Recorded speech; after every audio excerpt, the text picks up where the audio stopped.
4장. 하나님께서 모세와 아론에게 말씀하셨다. 레위 자손 가운데서 고핫 자손의 수를 가문과 집안별로 세어라. 30살에서 50살까지 해마기를 할 만한 남자의 수를 모두 세어라. 고핫 자손이 해막에서 맡은 일은 지극히 거룩한 것들을 보살피는 것이다. 진이 출발하려고 할 때 아론과 그의 아들들은 안으로 들어가서 칸막이 휘장을 내리고 그것으로 증거궤를 덮어야 한다. 그 위에 돌고래 가죽을 덮고 또 그 위에 튼튼한 청색천을 덮은 다음 채를 깨어야 한다. 임재의 빵을 차려 놓는 상 위에 청색 보자기를 펴고 그 위에 접시와 향 담는 그릇과 대접과 부어드리는 제물을 담는 주전자를 두고 늘 차려 놓는 빵도 그 위에 놓아두어라. 이것들은 주홍색 보자기로 덮고 그 위에 돌고래 가죽을 덮은 다음 채를 깨어야 한다. 빛을 내는 등잔대와 등잔뜰, 심지 자르는 가위와 재를 담는 접시, 등잔대에 딸린 기름 단지들을 청색 보자기로 덮은 다음 이 모든 것을 돌고래 가죽 덮개로 싸서 들것 위에 얹어야 한다. 금제단 위에 청색 보자기를 펴고 그 위에 돌고래 가죽을 덮어서 들것 위에 얹어야 한다. 성소에서 섬길 때 쓰는 온갖 기구를 가져다가 청색 보자기에 싸고 돌고래 가죽을 덮은 다음 들것 위에 얹어야 한다. 제단에 재를 채우고 그 위에 자주색 보자기를 펴고 거기에다 제단에서 예식을 거행할 때 쓰는 온갖 기구, 곧 화로와 고기 집게와 부삽과 쟁반 등 제단에서 쓰는 모든 기구를 얹고 그 위에 돌고래 가죽을 덮은 다음 채를 깨어야 한다. 아론과 그의 아들들이 모든 거룩한 비품과 기구를 싸는 일을 마치고 진영이 출발할 준비가 되면 고핫 자손이 와서 그것들을 들고 날라야 한다. 이때 그 거룩한 물건들을 만져서는 안 된다. 만졌다가는 죽을 것이다.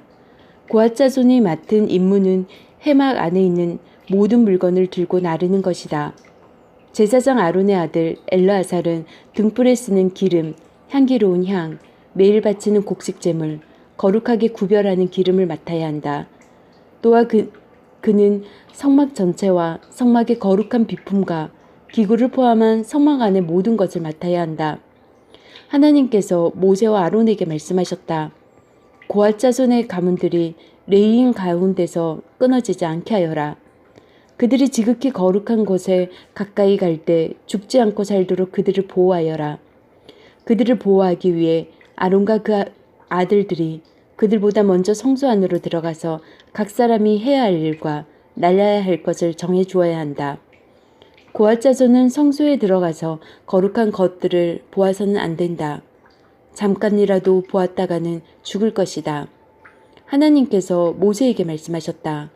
게르손 자손의 수를 조상의 가문과 집안별로 세어라. 30살에서 50살까지 해마기를 할 만한 남자의 수를 모두 세어라. 게르손 자손의 가문과 집안의 무거운 짐을 나르는 일로 섬길 것이다. 그들은 성소와 해마기 휘장들, 장막 덮개와 그 위에 씌우는 돌고래 가죽 덮개, 해막 입구를 가리는 막, 거기에 딸린 여러 가지 줄, 그 밖에 성소에서 섬길 때 쓰는 모든 기구를 나르고 이와 관련된 일을 해야 한다. 그들은 아론과 그 아들들의 감독 아래 짐을 들어 올리고 나르고 옮기는 모든 일을 수행해야 한다. 너는 그들이 날라야 할 것을 분명하게 정해 주어라. 이것은 게르손 자손이 해막에서 할 일이다. 제사장 아론의 아들 이다말이 그들의 일을 감독할 것이다. 무라리 자손의 수를 조상의 집안별로 세어라. 30살에서 50살까지 해마기를 할 만한 남자의 수를 모두 세어라. 그들이 해막에서 맡은 일은 성막의 널판과 가로다지, 기둥과 밑받침, 뜰 둘레에 세우는 기둥과 밑받침, 장막 말뚝과 여러 가지 줄, 그리고 이것들을 사용하는 것과 관련된 모든 기구를 나르는 것이다. 너는 각 사람이 날라야 할 것을 정확하게 정해 주어라. 이것은 무라리 자손이 해막에서 제사장 아론의 아들 이다말의 감독 아래 해야 할 일이다. 모세와 아론과 회중의 지도자들은 고핫 자손의 수를 가문과 집안별로 세웠다. 30살에서 50살까지 해마기를 하러 온 남자의 수를 가문별로 세어보니 모두 2750명이었다. 이는 해막에서 섬긴 고핫 자손의 전체 수다. 모세와 아론은 하나님께서 모세를 통해 명령하신 대로 그들의 수를 세었다. 게르손 자손의 수도 가문과 집안별로 세웠다. 30살에서 50살까지 회막일을 하러 온 남자의 수를 가문과 집안별로 세어보니 모두 2630명이었다. 이는 회막에서 섬긴 게르손 자손의 전체 수다. 모세와 아론은 하나님께서 명령하신 대로 그들의 수를 세웠다. 무라리 자손의 수도 가문과 집안별로 세웠다. 30살에서 50살까지 회막일을 하러 온 남자의 수를 가문별로 세어보니 모두 3200명이었다. 이는 무라리 자손 가운데서 계수된 사람의 전체 수다. 모세와 아론은 하나님께서 모세를 통해 명령하신 대로 그들의 수를 세웠다. 모세와 아론과 이스라엘의 지도자들은 모든 레위인의 수를 가문과 집안별로 세웠다. 30살에서 50살까지 회막 운반 작업을 하러 온 남자의 수는 모두 8580명이었다. 모세는 하나님께서 명령하신 대로 각 사람이 할 일을 정해주고 날라야 할 것을 일러주었다. 이것은 하나님께서 모세에게 명령하신 대로 이스라엘 자손의 수를 계수한 이야기다. 5장. 하나님께서 모세에게 말씀하셨다. 너는 이스라엘 백성에게 명령하여 악성 피부병에 걸린 사람, 고름을 흘리는 사람, 주검에 다 부정하게 된 사람을 진 안에 머물지 못하게 하여라. 남자와 여자 가리지 말고 똑같이 내보내라. 그들을 진 밖으로 내보내어 내가 그들 가운데 머물고 있는 진을 더럽히지 못하게 하여라. 이스라엘 백성은 그대로 행하여 그들을 진 안에 머물지 못하게 했다. 그들은 하나님께서 모세를 통해 명령하신 대로 행했다. 하나님께서 모세에게 말씀하셨다. 너는 이스라엘 백성에게 이렇게 일러주어라. 남자든 여자든 어떤 잘못을 저질렀으면 그 사람은 하나님의 신뢰관계를 끄는 것이므로 유죄다. 그는 반드시 자기 잘못을 고백해야 한다. 또한 그는 피해자에게 전액을 보상하고 거기에 5분의 1을 더해서 갚아야 한다. 그러나 피해자에게 보상을 받을 가까운 친척이 없으면 그 보상은 하나님의 것이므로 속죄에 쓰는 수량과 함께 제사장에게 주어야 한다. 이스라엘 백성이 제사장에게 가져오는 거룩한 제물은 모두 제사장의 것이다. 각 사람이 가져온 거룩한 제물은 그 사람의 것이지만 일단 제사장에게 준 것은 제사장의 것이 된다. 하나님께서 모세에게 말씀하셨다. 이스라엘 백성에게 이렇게 일러주어라. 한 남자의 아내가 바람을 피우면 남편을 배신한 채 다른 남자와 잠자리를 같이 하여 자기 몸을 더럽혔는데도 남편이 그 사실을 전혀 알아채리지 못했다고 하자. 목격자도 없고 현장에서 잡힌 것도 아닌데 남편이 질투심에 사로잡혀 자기 아내가 부정하다고 의심할 경우, 또는 아내가 결백한데도 남편이 근거 없는 질투심에 사로잡혀 의심할 경우, 남편은 자기 아내를 제사장에게 데려가야 한다. 그리고 자기 아내를 위해 보리가루 2리터를 제물로 가져가야 한다. 그 제물에는 기름을 부어서도 안 되고 향을 섞어둬도 안 된다. 그것은 질투 때문에 바친 곡식 제물, 죄를 밝히기 위해 바친 제물이기 때문이다. 제사장은 그 여자를 데려다가 하나님 앞에 세워야 한다. 그리고 옹기 항아리에 거룩한 물을 담아다가 성막 바닥에서 흙먼지 얼마를 긁어 그 물에 타야 한다. 제사장은 그 여자를 하나님 앞에 세운 다음 그 여자에게 머리를 풀게 하고 진상규명의 제물, 곧 질투 때문에 바친 곡식 제물을 그 여자의 두 손에 얹어 놓아야 한다. 제사장은 저주를 전하는 쓴 물을 손에 들고 그 여자에게 맹세시키면서 이렇게 말해야 한다. 그대가 다른 남자와 잠자리를 같이 한 적이 없고 그대가 남편과 결혼 생활을 하는 동안에 바람을 피워 몸을 더럽힌 일이 없으면 저주를 전하는 이 쓴물이 그대를 해치지 않을 것이오. 그러나 그대가 남편과 결혼 생활을 하는 동안에 바람을 피우고 그대의 남편 외에 다른 남자와 잠자리를 같이 하여 자기 몸을 더럽혔으면 이 대목에서 제사장은 그 여자를 다음과 같이 저주해야 한다. 하나님께서 그대의 자궁을 오그라들게 하시고 그대의 배를 부풀어 오르게 하셔서 그대의 백성이 그대를 저주하고 욕하게 하실 것이요. 저주를 전하는 이 물이 그대의 몸속에 들어가서 그대의 배를 부풀어 오르게 하고 그대의 자궁을 오그라들게 할 것이요. 그러면 그 여자는 아멘 아멘 하고 말해야 한다. 제사장은 이 저주의 말을 두루마리에 적어서 쓴 물에 글자를 씻은 다음 저주를 전하는 쓴 물을 그 여자에게 주어야 한다. 이 물은 그 여자의 몸속에 들어가 심한 통증을 일으킬 것이다.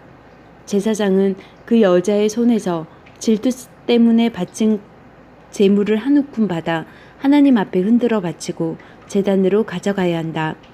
제사장은 또 곡식 제물을 한 움큼 쥐고 그것을 진상 규명의 제물로 삼아 제단 위에서 불살라 바쳐야 한다. 그런 다음 여자에게 그 물을 마시게 해야 한다. 저주를 전하는 물을 마셨을 때 그 여자가 자기 남편을 배반하고 몸을 더럽힌 일이 있으면 그 물이 그 여자의 몸속에 들어가 심한 통증을 일으킬 것이다. 그 여자의 배가 부풀어 오르고 자궁이 오그라들 것이다. 그 여자는 자기 백성 가운데서 저주를 받을 것이다. 그러나 그 여자가 자기 몸을 더럽힌 일이 없고 결백하면 자신의 오명을 씻고 아이도 가질 수 있게 될 것이다. 이것은 질투에 관한 법으로 한 여자가 남편과 결혼 생활을 하는 동안 바람을 피우고 자기 몸을 더럽혔거나 남편이 아내를 의심하여 질투심에 사로잡혔을 경우에 적용되는 법이다. 제사장은 그 여자를 하나님 앞에 세우고 이 모든 절차를 그 여자에게 적용해야 한다. 그러면 남편은 죄를 면하고 그 여자는 자기 죄값을 치르게 될 것이다. 6장. 하나님께서 모세에게 말씀하셨다. 너는 이스라엘 백성에게 전하여라. 그들에게 이렇게 일러주어라. 남자든 여자든 너희가 자신을 거룩하게 구별하여 하나님에게 완전히 바치겠다는 특별 서원, 곧 나시린 서원을 하려고 할 경우 너희는 포도주와 맥주를 마셔서는 안 된다. 취하게 하는 음료는 무엇이든 마셔서는 안 된다. 포도즙도 안 되고 포도나 건포도를 먹어서도 안 된다. 나시린으로 헌신하는 기간 내내 포도나무에서 취한 것은 어떤 것도 먹어서는 안 된다. 포도씨나 포도 껍질을 먹어서도 안 된다. 헌신하는 기간 동안 너희는 머리털을 깎아서는 안 된다. 긴 머리는 하나님에게 거룩하게 구별되었음을 알리는 지속적인 표가 될 것이다. 또한 하나님에게 자신을 구별해 바치기로 한 기간 동안 주검에 가까이 가서도 안 된다. 너희 아버지나 어머니, 너희 형제나 누이의 주검이더라도 너희는 그것으로 자기 몸을 더럽혀서는 안 된다. 하나님에게 자신을 구별해 바쳤음을 알리는 표가 너희 머리에 있기 때문이다. 헌신하는 기간 동안 너희는 하나님에게 거룩해야 한다. 누가 갑자기 너희 곁에서 죽어 너희가 구별해 바친 머리털이 더러워졌을 경우 너희는 자신을 정결하게 되는 날, 곧 7일째 되는 날 머리털을 깎아야 한다. 8일째 되는 날에는 산비둘기 2마리나 집비둘기 2마리를 해막 입구로 가져와서 제사장에게 주어야 한다. 그러면 제사장은 한 마리는 속죄제물로 다른 한 마리는 번제물로 바쳐 주검 때문에 더럽혀진 너희를 정결하게 할 것이다. 그날로 너희는 다시 자기 머리를 거룩하게 하고 너희 자신을 나실린으로 다시 하나님에게 구별해 바치고 1년 된 어린 양을 보상제물로 가져와야 한다. 너희는 처음부터 다시 시작해야 한다. 너희의 헌신이 더럽혀졌으므로 지나간 날은 날수로 세지 않는다. 너희가 하나님에게 자신을 구별해 바치기로 한 기간이 다 찼을 때는 법은 이러하다. 먼저 너희는 해막 입구로 가서 너희의 제물을 하나님에게 바쳐야 한다. 1년 된 건강한 어린 수양 한 마리는 번제물로 바치고 1년 된 건강한 암양 한 마리는 속죄제물로 건강한 수양 한 마리는 화목제물로 바쳐야 한다. 또 고운 곡식 가루로 만든 누룩을 넣지 않는 빵과 고운 곡식 가루에 기름을 섞어 만든 빵과 기름을 발라 만든 과자 한 바구니를 바치고 곡식 제물과 부어드리는 제물도 바쳐야 한다. 제사장은 하나님에게 나와 너희의 속죄 제물과 번제물을 바쳐야 한다. 누룩을 넣지 않는 빵 한 바구니와 함께 수장을 하나님에게 화목 제물로 바치고 마지막으로 곡식 제물과 부어드리는 제물을 바쳐야 한다. 너희가 구별해 바친 자신의 머리털을 해막 입구에서 깎고 그 깎은 머리털은 화목 제물 밑에 타고 있는 불 속에 넣어라. 너희가 구별해 바친 머리털을 깎고 나면 제사장은 삶은 수양의 어깨와 누룩을 넣지 않는 빵 한 개와 과자 한 개를 바구니에서 가져와서 너희의 두 손에 얹어 놓아야 한다. 제사장은 그것들을 흔들어 바치는 제물로 하나님 앞에 흔들어 바쳐야 한다. 그것들은 거룩한 것이므로 흔들어 바친 가슴과 들어 올려 바친 널쩍 다리와 함께 제사장의 소유가 된다. 그제야 너희는 포도주를 마실 수 있다. 이것은 나시린이 지켜야 할 법으로 그가 따로 바치는 제물 외에 자신을 구별해 바치기로 서운하고 하나님에게 제물을 바칠 때 지켜야 할 지침이다. 그는 나시린이 지켜야 할 법에 따라 서운한 것은 그대로 실행에 옮겨야 한다. 하나님께서 모세에게 말씀하셨다. 너는 아론과 그의 아들들에게 너희는 이스라엘 백성에게 이렇게 축복해야 한다고 일러주어라. 하나님께서 여러분에게 복을 내리시고 여러분을 지켜주시기를 하나님께서 여러분에게 미소를 지으시고 은혜를 베푸시기를 하나님께서 여러분의 얼굴에서 눈을 떼지 않으시고 여러분을 형통케 해주시기를 빕니다. 이렇게 하여 그들이 나의 이름을 이스라엘 백성 위에 두게 하여라. 그러면 내가 나의 이름을 확인하고 그들에게 복을 내릴 것이다.